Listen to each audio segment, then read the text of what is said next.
જય માતાજી મિત્રો, કેમ છો? શુભ સવાર. ફરીથી નવા વિડીયોમાં આપનું સ્વાગત છે. હું આવી ગયો છું તમને સારી એક વાત કરવા.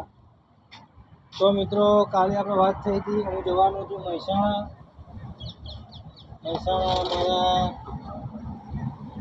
મારા સુકુભાઈના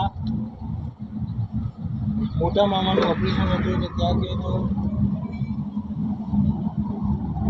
તો ત્યાં હોસ્પિટલમાં ભગવાન ના કરે કોઈના ઘરે આવું હોસ્પિટલ આવે, બહુ હેરાન થવાય.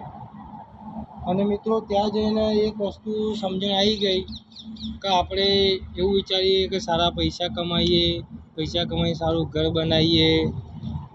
ઘર બનાવ્યા પછી આપણે થોડી કોઈ બિઝનેસ કરીએ યા ગાડી લાવીએ, ગાડી લઈને ફરવા જઈએ. પણ મિત્રો, ત્યાં હોસ્પિટલમાં ગયા ને તો ખબર પડી કે મિત્રો, ત્યાં જે હોસ્પિટલ હતું ને એ ડૉક્ટરનું નામ હતું ડૉક્ટર હિરેનભાઈ ઓઝા, અને પ્લાસ્ટિક સર્જન હતા.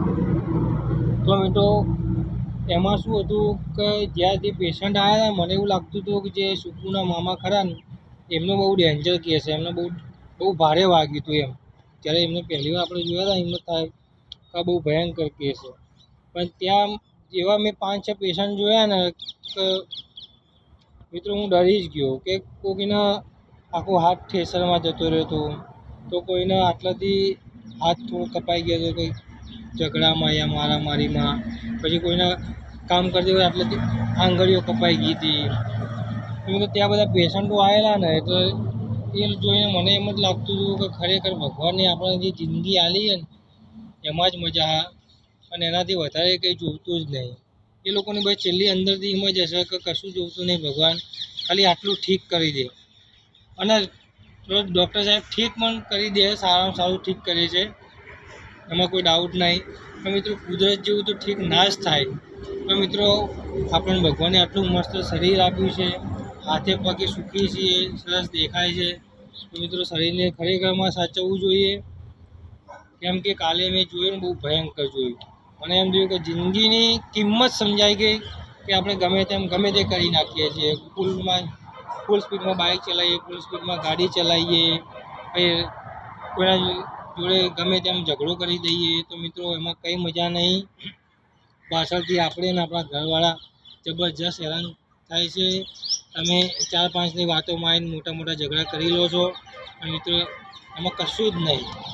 કાલે જો તમે કદાચ મારી જોડે આવ્યા હોય અને જોયું હોય તો તમને બી ખબર પડી જાય કે જિંદગી શું છે. તો મિત્રો, હું તમને આટલું જ કહેવા માગું છું. બાકી તમારે પણ મારા કરતી પણ વધારે સમજણ છે, તમે જાતે સમજી જશો. તો હવે મારી મમ્મી આવી ગઈ.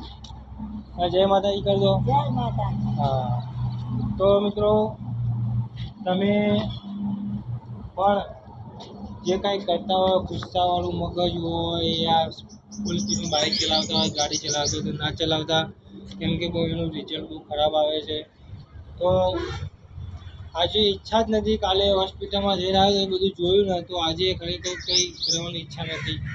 તો પણ મિત્રોને થોડો મિત્રો આપણી રાહ જોઈ રહ્યા છે કે હજી કેડીનો વિડીયો નથી આવ્યો, તો એ વિડીયો મૂકી દીધો. તો મિત્રો, હવે જઈશ નાહી ધોઈને કામ પર. રવિવાર છે પણ રવિવારે મારે રજા નથી હોતી, એટલે હું જઉં છું કામ પર. હજી મારે અંદર ટિફિન ભરવાનું છે, તો ટિફિન ભરી પછી હું નીકળી જાઉં. ત્યાં સુધી જય માતાજી, અને અમારી ચેનલને શેર, સબસ્ક્રાઈબ, કમેન્ટ કરતા રહેજો. જય માતાજી.